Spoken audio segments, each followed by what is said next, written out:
we're about to go into what's hot. Now, it's been a minute since we brought up this segment, but she's back. She's here for a little bit. She's made a return.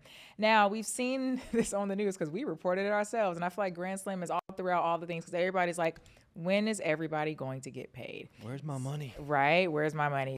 And they got this emergency fund of $5 million, and they decided to use it to pay out the athletes and the staff first. If I may dive in a little bit into that, because I saw this report, and we got to give Front Office Sports, broke this story, and a lot of actually really helpful information and specifics about something that's been on a lot of people's minds for a long time. Basically the wire hit. So these athletes have been recouped about half, I think it's half of what they owed. And Grand Slam said in a statement to the group that over the next 60 days, like this is the beginning of Grand Slam's revival. And over the next 60 days, they are planning to make the athletes completely whole. There's some important details though. Like I think obviously that's a positive, right? That money has hit people's bank accounts. You dive into the numbers a little bit. They have about 20 million, like you said, in outstanding debts. This was $5.5 million from existing investors, which Players Alliance, I believe, or Winners Alliance. The tennis. Right. And so that's 5.5 that is almost entirely going to paying the athletes, and that's half of what the athletes are owed. So it's a positive, but that's about a quarter of their debts with 15 million more to go. Plus, are we even talk about 2026? So silver linings, double-edged sword a little bit, but what do you guys think?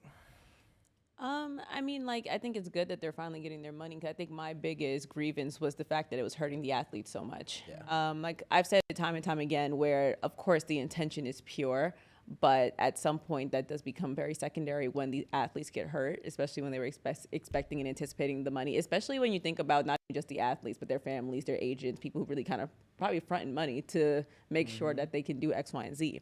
So it's good that they're getting some of it. I do hope that the next update is that they get all of it.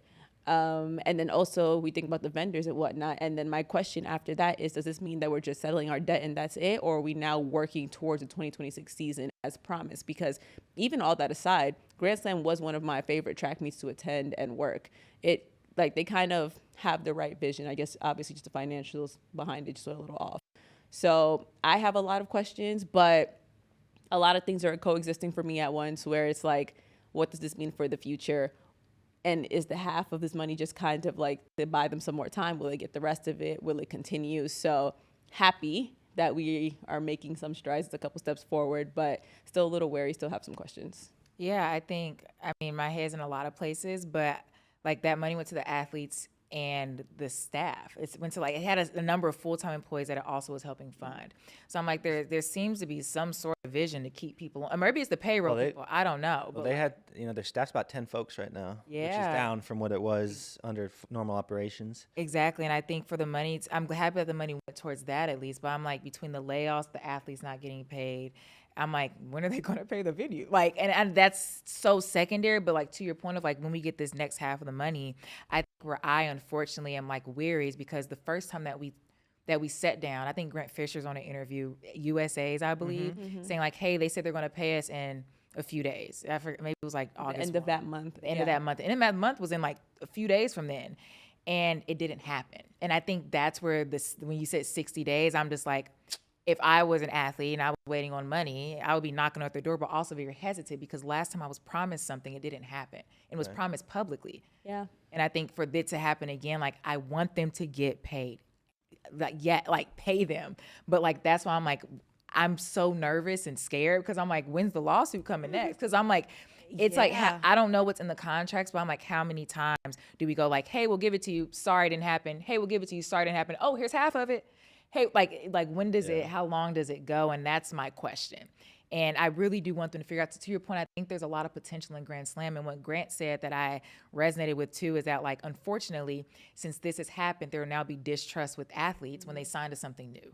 It's an uphill battle. Yeah. Hopefully a glimmer of light. I liked Grand Slam. No, Grand Slam was fun. I had a lot of fun. It was one of the most fun meets I've attended. So that's why it's a little heartbreaking. And I think what kind of gets me too, when I think about the unsigned athletes that are doing their thing out there, I think their pockets was probably hurting the most. Yeah. And I know we talked about it, but kind of in hindsight now with Worlds, this was something I foresaw like at the start of the year, was like you got these athletes like really trying to be at a really high level very early in the year. I do think it impacted some folks. Of course it did. It started extremely early for a season that started extremely late. Yeah. You know who it didn't affect though? Melissa Jefferson. That's true. Wooding. Hey, man. Yeah. But I would say it maybe affected Grant Fisher. Yeah. The goose. Yeah. No, it did affect a lot of people. I am joking. It just didn't affect her. Oh yeah, no. If She anything, was a like once in a lifetime type of girl. yeah. She's one of those like racing to shape type of people, kind of like Dylan Beer. Like they just be racing. Yeah. Wow. Stay tuned, I guess. Yeah. I will say I was kind of sad though. I think y'all were going to LA. Was it y'all? Oh too? yeah, we were. Y'all were Were we? scheduled. Lights were Yeah, booked. I Yeah, was we were. scheduled for LA, and I was so sad because I had a wedding, and I was like, I really want to go. And a piece of me is like, I didn't miss out on anything. So I'm glad we all. Could That be is here. crazy. I'm glad we all Yeah. could be here together, happy. Because we went to Kingston together. We had a really good time. It was did. a ball. And I was like, I can't believe y'all are gonna go somewhere without me. Maybe in a perfect world in 2026, we'll be going to LA. Maybe they'll do like a little Europe. Anything could happen. Start off with LA. Let's go to London. I like that. I like I like starting with LA, right? Yeah, because Yeah. that kind of left us makeup. hanging, right? Yeah, makeup for 2025. We start off in LA. We can stream it on FloTrack. Yeah. Yeah. You know,